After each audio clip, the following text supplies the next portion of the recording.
और कौन सी चीज नहीं हुई। आप बताते हो ना कि ये चीज नहीं हुई, तो वो क्या है, वो डेफिशिएंसी है, उसी को हम गैप ही कह रहे हैं।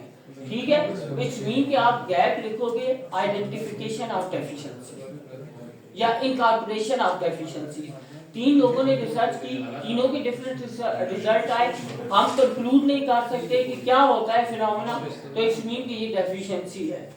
इसको हम आइडेंटिफाई गैप के अंदर ही लिख रहे हैं। ठीक है, तो इन दैट कंटेक्स्ट ये दोनों सेम है। ठीक है, क्रिएट रीडर इंटरेस्ट। सबसे इंपॉर्टेंट चीज जो होती है ना क्वालिटेटिव रिसर्च के अंदर, ये आप लोगों को क्यों मजा नहीं आ रहा पढ़ते हुए क्वालिटेटिव रिसर्च? आप यही कहते हो ना कि इसके अंदर तो कोई इंटरेस्टिंग चीज नहीं है, बोरिंग है, आप बोर होना शुरू हो जाते हो, वर्ड्स बहुत डिफिकल्ट है।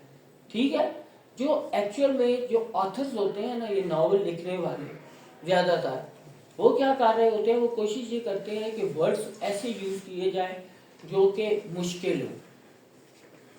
ठीक है, अच्छी बुक उनके नजदीक, जो ये वेस्टर्न ज्यादातर जो लिटरेचर लिखते हैं ना, उनके नजदीक ये है कि अच्छी बुक वो होगी जिसको पढ़ते हुए ना रीडर को एक दफा पसीना आ जाए कि ये वर्ड्स, मतलब उस एक बुक को समझने के लिए उसको 4 किताबें और पढ़नी पड़े साथ, वर्ड्स इतने मुश्किल हो।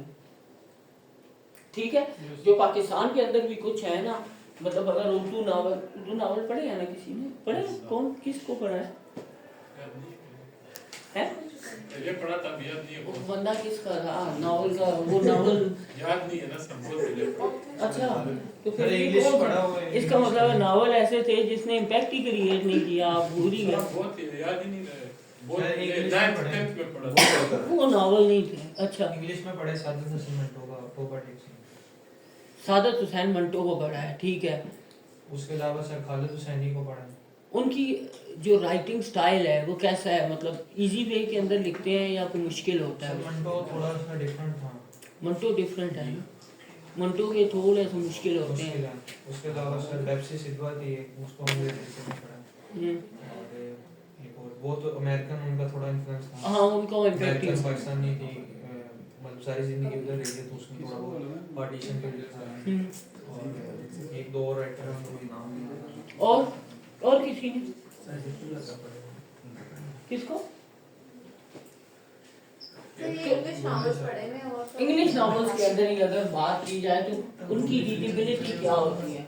सर वो इस तरह होती है कि कोई डिक्शनरी रखनी पड़ती है, कोई अल्केमिस्ट पढ़ा, अल्केमिस्ट पॉलो कोएल्हो का दूसरा एक और था, मुझे उसका याद नहीं है कौन सा था। ठीक है, तो बेसिकली क्या है कि उसके अंदर उन्होंने डिफाइन किया है, अल्केमिस्ट के अंदर एक इंडिविजुअल जो है वो बुक पढ़ रहा था और दूसरा साथ से गुजरते हुए कहता है यार ये वो बड़ी फारिग सी बुक है, आप टाइम वेस्ट कर रहे हो। उसने कहा क्यों, मुझे तो इंटरेस्टिंग लग रही है। कहता है समझ आ रही है? कहता है हाँ बिल्कुल आ रही है। तो उसने कहा कि जो बुक समझ आ जाए ना वो अच्छी बुक नहीं होती। बुक को समझने के लिए आपको जब मेहनत करनी पड़े ना, तो इसका मतलब है कि वो बुक डिफिकल्ट है, रीडेबिलिटी। लेकिन आर्टिकल के अंदर, रिसर्च के अंदर आपने हमेशा वर्ड्स वो यूज करने हैं, जॉर्गन्स वो यूज करने हैं जो हर इंडिविजुअल के लिए अंडरस्टैंडेबल हो और इजी हो। ठीक है, वो उसको पढ़ते हुए प्रॉब्लम ना हो, कंटेक्सचुअलाइज करते हुए हर इंडिविजुअल उसको डिफरेंट मीनिंग ना दे। ठीक है, तो इस चीज को आपने क्या करना होता है, माइंड में रखना होता है। ठीक है सर, जैसे ये भी एक फिनोमेना है कि भाई अगर आपके डिफरेंट आगे कॉम्प्लेक्स वर्ड्स आ रहे हैं तो लोग अपना इंटरेस्ट भी लूज कर जाते हैं, फिर अक्सर छोड़ देते हैं कि भाई ये तो ये भी है। हाँ, कि जब मुश्किल आपको, क्योंकि रीडर आजकल का जो रीडर है ना, वो क्या कर रहा होता है, उसके पास इतना टाइम नहीं है कि वो एक बुक को समझने के लिए 4 और बुक पढ़ेगा। तो रिसर्च के कंटेस्ट के अंदर भी यही है कि अगर आपने अपने आर्टिकल को बहुत अच्छा लिखना है तो आप चीजें वो वाली डालो उसके अंदर जिसकी वजह से लोगों को समझ आना शुरू हो जाए कि ये लिखा हुआ क्या है। और उसके लिए सबसे इम्पोर्टेंट चीज जो है वो क्या है कि फ्लो होना चाहिए आपकी रिसर्च के अंदर। जहां से स्टार्ट हो रही है, जहां पे कंक्लूड हो रही है, हर चीज फ्लो के अंदर जा रही है। ठीक है, तो सबसे पहले क्या है, क्रिएट रीडर इंटरेस्ट। आपने उसका use a narrative book, timely topic, ठीक है, कंट्रोवर्सी, स्टैटिस्टिक्स, ठीक है, इस तरह की चीजें जो अभी करंटली चल रहा है ना पॉलिटिकल, जो आपका इधर एक अनरेस्टी सिचुएशन आई हुई है पाकिस्तान के अंदर, उसको स्टडी करोगे, उसके ऊपर नैरेटिव, ये ज़्यादातर यूट्यूबर हो गए, ज़्यादातर जो ये ब्लॉगर हो गए, ये क्यों इतना ज़्यादा जो है वो सक्सेसफुल हो गए हैं और एकदम हमने उनके नाम सुने हैं। हमें तो आज तक नहीं पता था ये सदीक जान कौन है, हमें आज तक नहीं पता था कि ये अरशद शरीफ कौन था, ठीक है। उसके अलावा इस तरह के बहुत सारे जितने भी लोग हैं ना, इनके नाम मुझे नहीं पता था, ठीक है। हमें कब पता लगा? 2022 के बाद। और 2022 के बाद उन्होंने ऐसा क्या किया कि वो इतने ज्यादा फेमस हो गए? उन्होंने करंट टॉपिक, टाइमली टॉपिक, ठीक है, उनको उन्होंने स्टडी करना शुरू किया, उनके अंदर कंट्रोवर्सीज जो थी उनको आइडेंटिफाई किया और उसकी बेसिस के ऊपर उन्होंने डिफाइन कर दी सारी की सारी चीजें। एक्सक्यूज मी, अस्सलाम वालेकुम, क्लास में मैं जवाब से निकल के 9 बजे ना फिर आपको साथ ठीक है, ठीक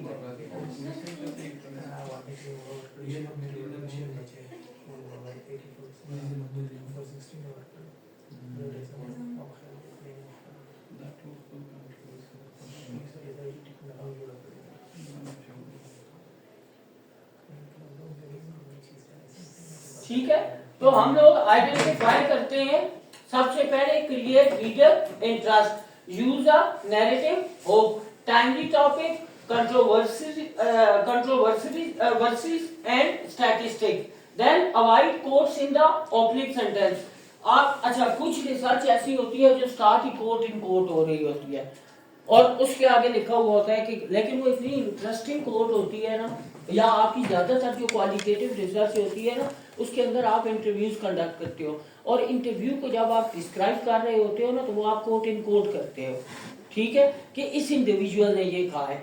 ज्यादातर जो क्वालिटेटिव रिसर्च अच्छी, जो अगर बहुत ही इंटरेस्टिंग किस्म की आपको कोट नजर आ रही है ना, किसी एक इंडिविजुअल ने बताया है, आप वहां से स्टार्ट कर सकते हो। लेकिन जो रिसर्च के गुरुज हैं, क्रैसवेल हो गया, इस तरह के जितने भी लोग हैं, वो इसको डिस्करेज करते हैं। वो कहते हैं avoid quotes in the opening sentences. Opening sentences के अंदर आपने पर्पस डिफाइन करना है ना अपनी स्टडी का।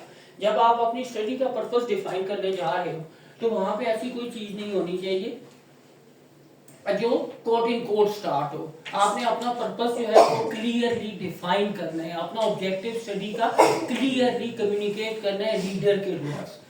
Discuss the research problem, clearly state the issue और कंसर्न। और इश्यूज को आप घुमाते नहीं है, स्ट्रेट अवे आप इश्यूज बताते हैं। और स्ट्रेट अवे इशू क्या होगा? जब हम जिस कंटेक्स्ट को, जिस एग्जांपल को हम लेके चल रहे हैं, तो उसके अंदर यही होगा ना कि जो रूरल स्टूडेंट्स हैं वो क्यों नहीं सक्सेसफुल होते, ये एक क्वेश्चन है। यहाँ से ही आप प्रॉब्लम, यही एक प्रॉब्लम है, ठीक है। तो इसको क्लियरली स्टेट, इसको घुमा भी सकते हो आप।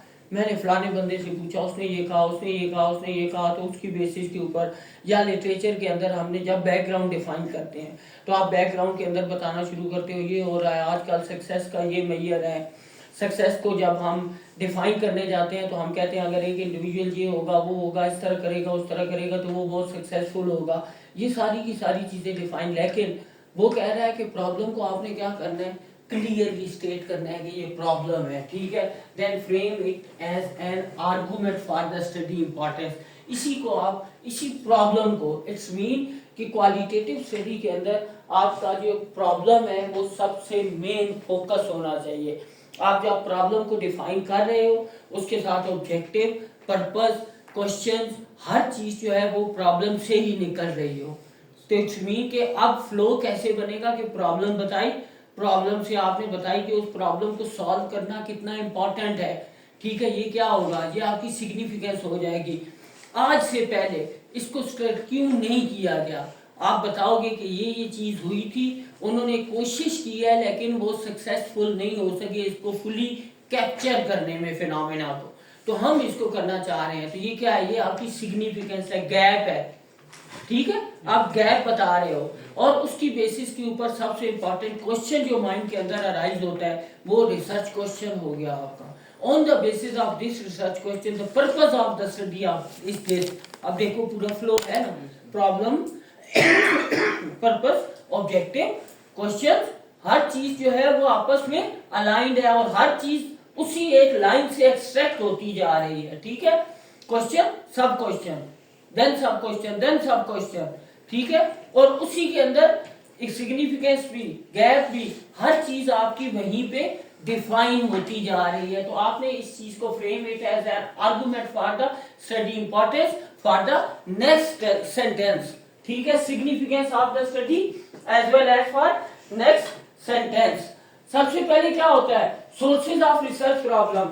कहां से आपको पता लगेगा कि कौन सी रिसर्च प्रॉब्लम है, आइडेंटिफाई कैसे होगा, कौन से ऐसे सोर्स है।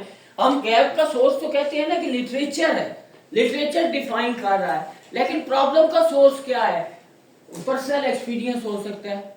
अब जो हिजबुल्लाह इतने ज्यादा टॉपिक लेके आया है, उन टॉपिक के अंदर से उसने सिलेक्ट कैसे किए ये टॉपिक, इसका मतलब है इसको कोई ना कोई इंडिविजुअल ऐसा मिला होगा ना, या इसने खुद से इसको असेस किया होगा, कोई ना है क्या। सर यहाँ पर इस तरह से हमने बहुत सारी रिसर्चेस डिफरेंट एस्पेक्ट से देखी हो और फिर उसमें से हम लोगों ने जो रिसेंटली चीजें उसको एब्स्ट्रैक्ट किया हो डिफरेंट पैनल से। हाँ, ऐसा हो सकता है ना, क्वांटिटेटिव के अंदर होता है ना, क्वांटिटेटिव के अंदर हम कह रहे हैं ना, एक तो ये है ना कि वहां से आपने आइडेंटिफाई किया, लेकिन वो होगा आपका गैप, आपने क्वालिटेटिव और वो क्वांटिटेटिव गैप को है। कंसीडर ना किया और एक टॉपिक सिलेक्ट किया जिस पे आपने बात करनी है। हाँ, आपने टॉपिक किस बेस पे सिलेक्ट किया, कोई भी आपने डिफरेंट रिसर्चेस देखी होगी डिफरेंट पैनल पे और आपने रैंडम रिसर्चेस से you build up a topic. वो तो गैप आइडेंटिफाई करेंगे ना, प्रॉब्लम का आपको कैसे पता लगा, प्रॉब्लम लिटरेचर से पता लगा, वो टॉपिक आप सिलेक्ट कर लिया पहले आपने, चले ठीक है, ये जितनी भी हमने चीजें पढ़ी है ना अभी तक, इसकी बेसिस के ऊपर आपने एक टॉपिक सिलेक्ट कर लिया। वो टॉपिक आप सिलेक्ट करते हो on the basis of your own interest, कि मेरा ये इंटरेस्ट है तो मैं इसको स्टडी करने जा रहा हूँ, ठीक है। अब आपने अपने इंटरेस्ट की बेस के ऊपर प्रॉब्लम क्या होगी, प्रॉब्लम का सोर्स क्या होगा, प्रॉब्लम स्टेटमेंट निकालेंगे। हाँ, प्रॉब्लम स्टेटमेंट कहाँ से आएगी, वो इंडिविजुअल कोई आपको बताएगा ना कि मेरे पर्सनल एक्सपीरियंस ऐसा है, ठीक है। अब वही मैं कह रहा था कि इन्होंने बहुत सारे टॉपिक सिलेक्ट किए हैं, उन टॉपिक के अंदर से प्रॉब्लम इन्होंने आइडेंटिफाई की है। ये प्रॉब्लम इन्होंने किस बेस पे, या तो इन्हें कोई इंडिविजुअल मिला, उस इंडिविजुअल ने ये बताया है, समझ आ रही है ना, तो उसने इंडिविजुअल ने उन्हें बताया कि मुझे ये प्रॉब्लम फेस करना पड़ रहा है, ठीक है, या उस इंडिविजुअल का अपना एक्सपीरियंस है, ठीक है। तो पर्सनल एक्सपीरियंस एक सोर्स हो सकता है, रियल लाइफ इश्यूज की हम बात कर रहे हैं, जॉब रिलेटेड चैलेंजेस, ऑर्गेनाइजेशन के अंदर रहते हुए आप ये देखते हो कि मुझे इस ऑर्गेनाइजेशन के अंदर ये प्रॉब्लम आ रहे हैं। वो जो प्रॉब्लम की आप बात कर रहे थे वो क्या है, वो बेसिकली आपके जॉब रिलेटेड चैलेंजेस है जिनको आपने ओवरकम करना है, और उनको ओवरकम करने के लिए आपको क्या करना पड़ेगा, एक प्रॉब्लम डिफाइन करनी पड़ेगी कि आपको एक्चुअल में प्रॉब्लम वहां पे आ क्या रहा है, ठीक है। Then gap in the literature. अब वो जो आप बात कर रही हो लिटरेचर को पढ़ा आपने, तो क्या किया, highlight in future research section of publishing study, publish study, उसके अंदर उन्होंने जो फ्यूचर रिसर्च डायरेक्शन दी थी उसकी बेसिस के ऊपर आपने कोई ना कोई चीज आइडेंटिफाई की है, या अनएक्सप्लोर्ड एरिया और मार्जिनलाइज्ड वॉइसेस, ठीक है, इनको आपने आइडेंटिफाई किया लिटरेचर के अंदर से। ये जो नीचे वाला है अनएक्सप्लोर्ड एरिया, ये जो है ना ये ज्यादातर क्वालिटेटिव रिसर्च के अंदर होता है। ये जो ऊपर वाली हम बात कर रहे हैं highlight in future research section, ये most of the time quantitative के अंदर होता है। क्वालिटेटिव के अंदर आपके पास बड़ा रूम होता है, ठीक है, आप जस्टिफाई कर सकते हो कि मैं ये क्यों कर रहा हूँ, ठीक है। Gap most of the time unexplored area आपके पास जो है ना, या ये जो फ्यूचर रिसर्च डायरेक्शन, कुछ चीजें ऐसी होती हैं जो फ्यूचर रिसर्च के अंदर भी नहीं लिखी होती, आपने उसको भी लेके चलना है। लाइक मैंने एक थीसिस एवेलुएट किया, उस इंडिविजुअल ने एक थीसिस के अंदर चीज डाली हुई थी मास्टरी गोल ओरिएंटेशन, ये एक वेरिएबल है। अब उसने डाला हुआ था तो उसका कोई गैप उसको कहीं भी नहीं मिला कि किसी इंडिविजुअल ने कहा हो कि वाकई ये वाली चीज जो है वो अफेक्ट होती है इसके साथ, लेकिन किसी दुनिया के अंदर रिसर्चर ने इस कंटेक्स्ट के अंदर उसको सोचा ही नहीं, इसलिए नहीं हुआ। तो उसने क्या किया, उसने कहा ये फिनोमेना आया 2006 के अंदर, और ये जो वेरिएबल मैं बता रहा हूँ ये 1980 के अंदर आया था। 1980 से लेके उसने हर साल की एक एक साइटेशन डाली। उसने कहा इस बंदे ने इसको देखा है, पढ़ा है, स्टडी की है बाय टेकिंग डिफरेंट वेरिएबल्स, लेकिन जब ये वाला कंसेप्ट आया तो इसके जो कंपोनेंट हैं वो इसके साथ अलाइन हो रहे हैं, तो इसके साथ इसको स्टडी करने की ज़रूरत है। तो वो गैप को उसने जस्टिफाई कर दिया। वो फ्यूचर रिसर्च में कहीं नहीं लिखा हुआ था, उसने खुद से एक्सप्लोर किया है। तो कुछ चीज़ें ऐसी होती हैं जो कहीं पे लिखी हुई नहीं होती, अनएक्सप्लोर्ड होती हैं, आपने उनको भी जस्टिफाई करना होता है, लेकिन उसके बैक एंड के ऊपर आपको बड़ी रिगरस प्रोसेस जो है वो अडॉप्ट करना होगा। ठीक है, तो आप आइडेंटिफाई करते हो अनएक्सप्लोर्ड एरिया और मार्जिनलाइज्ड वॉइसेस, उसके थ्रू आप आइडेंटिफाई करते हो देन क्वालिटेटिव स्टडी के अंदर outcome of addressing the problem. ठीक है, qualitative study can provide an in depth understanding. ठीक है, उस प्रॉब्लम की इन डेप्थ अंडरस्टैंडिंग के लिए वो क्या कर रहे होते हैं, वो आपको प्रोवाइड कर रही होती है study. Fill gaps in the literature, literature के गैप को आप फिल कर रहे होते हो। एस्टैब्लिश न्यू पर्सपेक्टिव, और new perspective on the basis of आपकी रिसर्च ही आते हैं, और वो आप कैसे कर रहे होते हो, on the basis of qualitative study आप एस्टैब्लिश कर रहे होते हो new perspective. Then lift marginalised voices, वो लोग जिनको दबाया गया है, जिन वॉइसेस को दबाया गया है, आप उनको हाईलाइट कर सकते हो।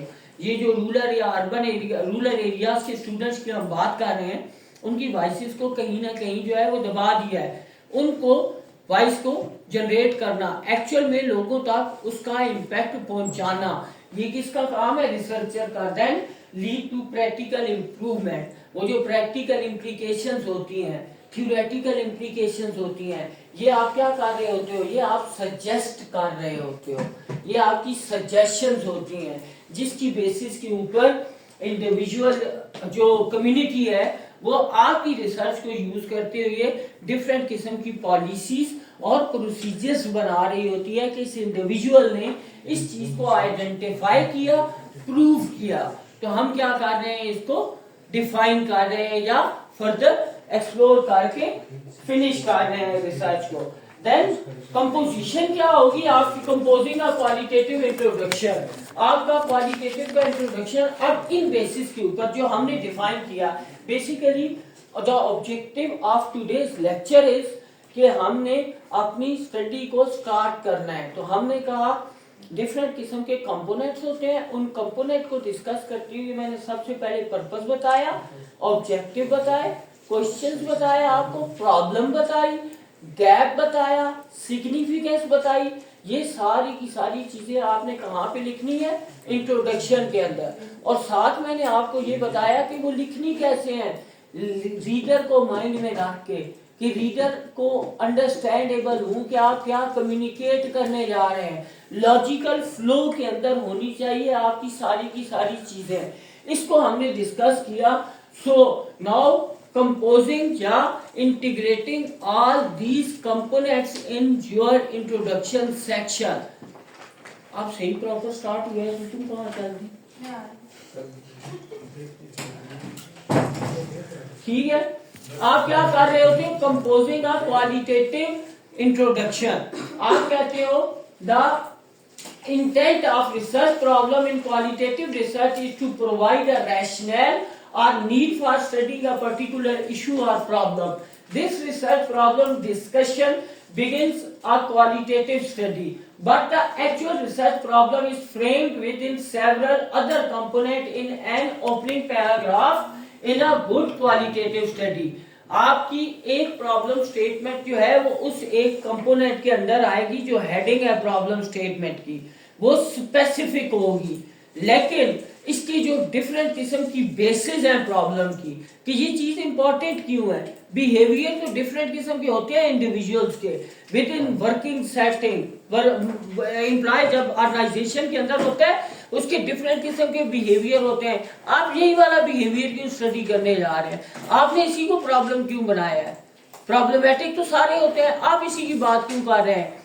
इसलिए कर रहे हैं कि बैक एंड के ऊपर आपने जो बैकग्राउंड डेवलप किया है ना, वो सारे का सारा इसी का बताया है, इसी के आउटकम बताए हैं। इसकी वजह से ऑर्गेनाइजेशन कैसे अफेक्ट हो रही है, इसकी वजह से परफॉर्मेंस, इफेक्टिवनेस, एफिशिएंसी, कौन कौन सी चीजें जो है वो अफेक्ट हो रही है, ये सारी चीजें आपने स्टार्ट के अंदर बैकग्राउंड के अंदर बता दी हैं। ठीक है, तो हम क्या कर रहे हैं, उसी एक चीज के ऊपर फोकस कर रहे हैं। ठीक है, वो प्रॉब्लम स्टेटमेंट के अंदर आके बिल्कुल नैरो एक लाइन के अंदर आ जाएगी, लेकिन ऐसा नहीं है कि उसके कंपोनेंट आप बैकग्राउंड के अंदर नहीं बता रहे हैं। बैकग्राउंड के अंदर आप क्या कर रहे हैं, बेसिस प्रोवाइड कर रहे हैं उस प्रॉब्लम की। तो वो जो बेसिस है, पर्टिकुलर इशू और problem, this research problem discussion begin a qualitative study but the actual research problem is frame with in several other component in an opening paragraph in a good qualitative study। ठीक है, अच्छी qualitative study के अंदर आप start से ही define करना शुरू कर देते हैं। ये आपकी सैंपल है research problem in introduction to a study.